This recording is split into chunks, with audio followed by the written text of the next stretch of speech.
گزشتہ دن ایران سے افسوسناک خبر سننے کو ملی تھی کہ ایرانی صدر ابراہیم رئیسی کا ہیلی کاپٹر کریش کر کے تباہ ہو گیا ہے اور اس کے اندر ان کی موت کنفرم ہو چکی ہے۔ یہ واقعہ دراصل اس وقت پیش آیا جب ابراہیم رئیسی آذربائیجان کے صدر کے ساتھ مل کر کئی اور دوسرے معاہدوں پر دستخط کرنے کے بعد دو ڈیم کا افتتاح کرنے کے لیے یہاں پر آئے تھے۔ اس حادثے کے وقت وہ ایران کے حدود کے اندر یعنی ایران کے صوبے جس کا نام آذربائیجان ہے اس کے اندر موجود تھے۔ یہ ٹوٹل 3 ہیلی کاپٹر تھے جن میں سے 2 آگے موجود تھے جبکہ ایک ہیلی کاپٹر پیچھے موجود تھا جس کے اندر ایران کے صدر ابراہیم رئیسی، اس کے علاوہ ایرانی وزیر خارجہ، ایران کے صوبے آذربائیجان کے گورنر، کچھ مذہبی شخصیات کے علاوہ ڈپلومیٹس اور ان کے باڈی گارڈ بھی اس ہیلی کاپٹر کے اندر موجود تھے۔ یہ ایرانی وزیر خارجہ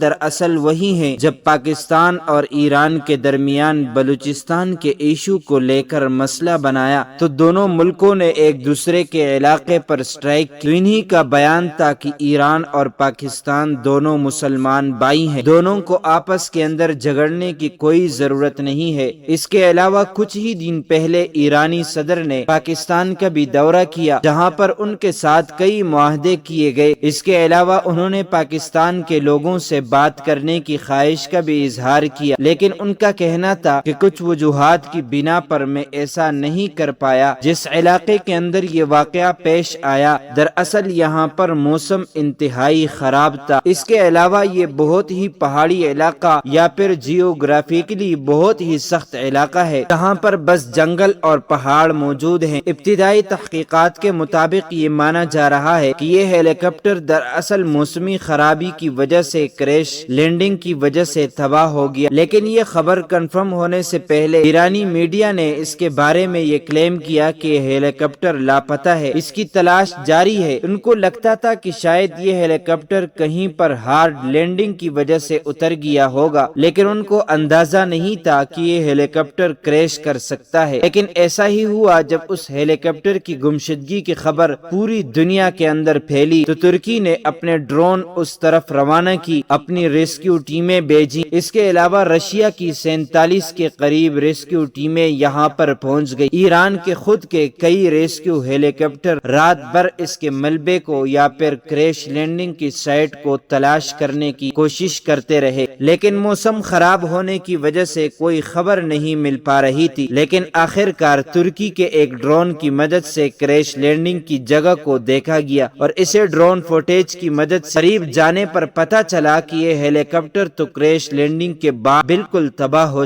انفیکٹ یہ تو ہوا کے اندر ہی پٹ کر زمین پر گر گیا تھا۔ ایران کے صدر ابراہیم رئیسی کی اچانک موت کے بعد بہت ساری کنسپیرسی تھیوریز بھی جنم لے رہی ہے جس کے مطابق اس کے پیچھے موساد کا ہاتھ ہو سکتا ہے کیونکہ اسرائیل کو سب سے زیادہ ان کے وجود سے تکلیف تھی۔ دوسری وجہ بتائی جا رہی ہے کہ یہ انٹرنل پولیٹکس کا نتیجہ بھی ہو سکتا ہے کیونکہ بہت سارے ایران کے لوگوں کا ماننا تھا کہ ایران کے سپریم لیڈر آیت اللہ خمینی کے بعد ابراہیم رئیسی کی جگہ لینے والے تھے،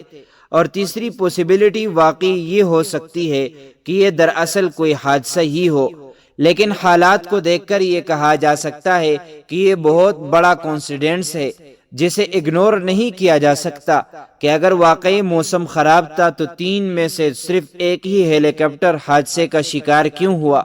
اور ہیلی کاپٹر بھی وہ جس کے اندر انتہائی اہم ترین ایران کی شخصیات سوار تھیں۔ یہ بہت ہی اہم سوال ہے۔ ایران کے اندر قاسم سلیمانی کی موت کے بعد یہ دوسرا سب سے بڑا حادثہ ہے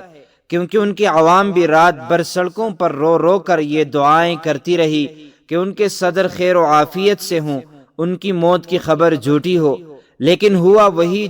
کچھ جس کا ڈر تھا۔ ایک ہی ٹائم کے اندر ایران کے صدر، ان کے وزیر خارجہ، ان کے صوبے کے گورنر کا مارے جانا انتہائی افسوسناک ہے اور انتہائی قابل تشویش ہے۔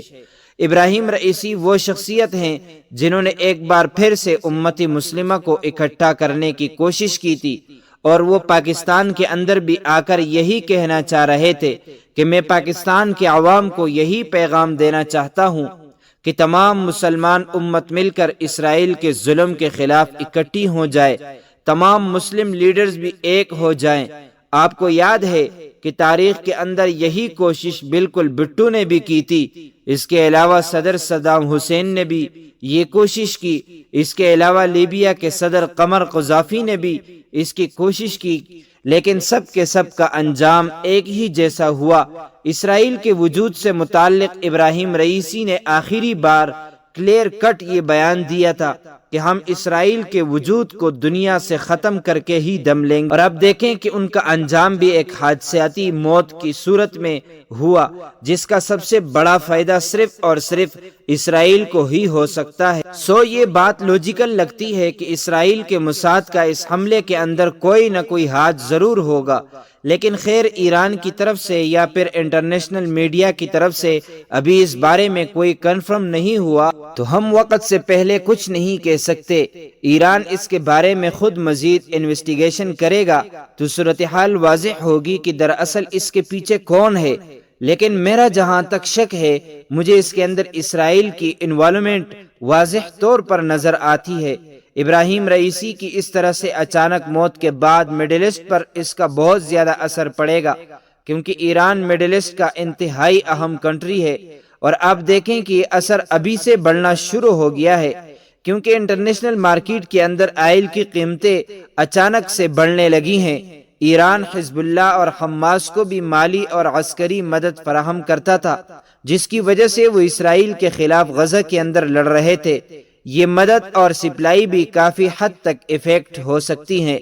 لیکن اگر بات کریں کہ کیا ایران کے اندر اس کی وجہ سے پولیٹیکل انسٹیبلٹی آئے گی، تو اس کا جواب ہے کہ ایسا ممکن نہیں ہے، کیونکہ ایران کے اندر آج بھی پولیٹیکل سسٹم ایسا ہے کہ وہاں پر سپریم لیڈر ابھی تک آیت اللہ خمینی ہے، جو کہ سب سے سپریم عہدہ ہے۔ آرمی، جوڈیشری اور اس کے علاوہ اسٹیٹ میڈیا سب کچھ اس کے انڈر ہوتا ہے، اور اس کے بعد صدر کی باری آتی ہے، جو کہ دوسرا سب سے اہم ترین عہدہ ہے۔ اس حادثے کے اندر استعمال ہونے والے ہیلی کاپٹر کا نام ہے L-212، جسے امریکہ نے بنایا ہے، اور یہ گورنمنٹ آفیشلز اور ان کے پرائیویٹ ٹور کے لیے استعمال ہوتا ہے، لیکن اب اسے امریکہ نہیں بلکہ کینیڈا کے اندر بنایا جاتا ہے۔ آخری بار یہ ستمبر 2023 کے اندر UAE کے اندر کریش ہوا تھا، اور اب کی بار ایران کے صوبے آذربائیجان کے فورسٹ، جس کا نام ہے ڈزمار 4F8، یہاں پر گر کر تباہ ہوا ہے۔ ایرانیین عوام کے لیے یہ تمام صدمہ ایک طرف، لیکن اس کے بعد سب سے اہم سوال یہ کھڑا ہوتا ہے کہ اس کے بعد ان کی جگہ کون لے گا۔ اچھی بات یہ ہے کہ ایران کے اندر اس کے متعلق واضح طور پر قانون موجود ہے کہ اگر اچانک سے صدر کی موت ہو جاتی ہے تو اس کی جگہ پر وائس پریزیڈنٹ اس کی جگہ لے لے گا، جن کا نام ہے محمد مخبر۔ عرب ملکوں عراق، قطر اور ایمن کے سعودی عربیہ نے بھی اس پر گہرے دکھ کا اظہار کیا۔ اس کے علاوہ رشیا، چائنا، انڈیا، پاکستان نے بھی اس پر گہرے دکھ اور افسوس کا اظہار کیا۔ اس حادثے کی ٹائمنگ بھی انتہائی اہم ہے، اور یہ اسرائیل کے لیے انتہائی خوشی کی خبر ہے، کیونکہ غزہ اسرائیل جنگ کے اندر ایران نے اس کو بہت ہی ٹف ٹائم دیا ہوا تھا۔ ایون کہ ایران نے تو پہلی بار ڈائریکٹ اسرائیل کے وجود پر حملہ کرنے کی جرت بھی کی تھی، اور یہ اس چیز کا بدلہ تھا جب شام کے اندر ایران کی ایمبیسی پر اسرائیل نے ڈائریکٹ حملہ کر دیا۔ اس کے علاوہ ایران نے انٹرنیشنل لیول پر لابنگ کرنے کے علاوہ غزہ کے مسلمانوں کی مدد کے لیے حماس اور حزب اللہ کو بھی مالی طور پر مدد فراہم کر کے اسرائیل سے لڑنے کے لیے کھڑا کیا ہوا ہے۔ دیکھنا یہ ہے کہ ایران کی یہ پالیسیز اس طرح سے جاری رہتی ہے اسرائیل کے خلاف، یا پھر ہمیں اس کے اندر کوئی چینجنگ دیکھنے کو ملیں گے۔ سب سے حیرت کی بات یہ ہے کہ جب اسرائیل کو یہ بتایا گیا کہ ایران کے صدر پچھلی رات سے غائب ہیں، تو اسرائیل کا جواب بڑا مشکوک کن تھا۔ ان کا کہنا تھا کہ ہمیں اس بات کی خبر ہے، لیکن ان کے قتل کے اندر ہمارا کوئی ہاتھ نہیں۔ حالانکہ ابھی تک ایرانیین میڈیا پر، انٹرنیشنل میڈیا پر یہ خبر ہی نہیں چلی تھی کہ ایران کے صدر کسی حادثے کے اندر مارے گئے ہیں۔ اس وقت تک تو صرف ان کے لاپتہ ہونے کی خبریں تھی، لیکن اسرائیل نے یہ وقت سے پہلے کیسے کہہ دیا کہ وہ مارے جا چکے ہیں اور ہمارا اس کے اندر کوئی ہاتھ نہیں۔ جس کا مطلب ہے کہ چور کی داڑھی میں تنکا، اور یہ اس لیے اس وقت بھی حادثے کے بعد پوری دنیا کی مشکوک نظریں سیدھا اسرائیل کی طرف ہیں، کیونکہ اس حادثے کا سب سے بڑا بینیفیشری اگر کوئی ہو سکتا ہے تو وہ صرف اسرائیلی ہے۔ اب تک کی اطلاعات کے مطابق ایران کے لیے ثابت کرنا مشکل ہے کہ موساد کی یا پھر اسرائیل کے حادثے کے اندر کوئی بھی انوالومنٹ ہے، جب تک کہ کوئی واضح طور پر انویسٹیگیشن ایران کی طرف سے نہیں ہوتی، اور دوسری طرف یہ بھی ممکن ہے کہ واقعی موسمی خرابی کی وجہ سے یہ ہیلی کاپٹر انسیڈنٹس کی وجہ سے کریش کر گیا ہو، لیکن اس کے چانسز لاجیکلی بہت ہی کم نظر آتے ہیں۔ امریکہ نے تو انویسٹیگیشن سے پہلے یہ کہہ دیا کہ ایران اب ڈائریکٹلی اسرائیل کو اس لیے بلیم کرے گا۔ دیکھیں، اس حادثے کے بعد آنے والے کچھ دن انتہائی اہم ہیں، کیونکہ ان کے اندر ہمیں پتہ چلنے والا ہے ایران کی تحقیقات کے بعد اس کو موساد سے متعلق ثبوت ملتے ہیں یا نہیں۔ اگر ملتے ہیں تو ایران کا ری ایکشن کیا ہوگا؟ ڈیفینیٹلی یہی ہوگا کہ ایران اس کا بدلہ ضرور لے گا، لیکن اگر نہیں ملتے اور یہ واقعہ کوئی حادثاتی تھا تو اس پر ہمیں صبر کرنا ہوگا، اور ہمیں ابراہیم رئیسی کا متبادل تلاش کرنا ہوگا، جو کہ اس وقت تو ایران کے اندر آیت اللہ خمینی کے علاوہ تو کوئی بھی نہیں ہے۔ باقی آپ اس بارے میں کیا سوچتے ہیں؟ اپنی قیمتی رائے کا اظہار کمنٹ سیکشن میں ضرور کریں۔ مزید معلومات کے لیے چینل کو سبسکرائب ضرور کیجیے۔ شکریہ۔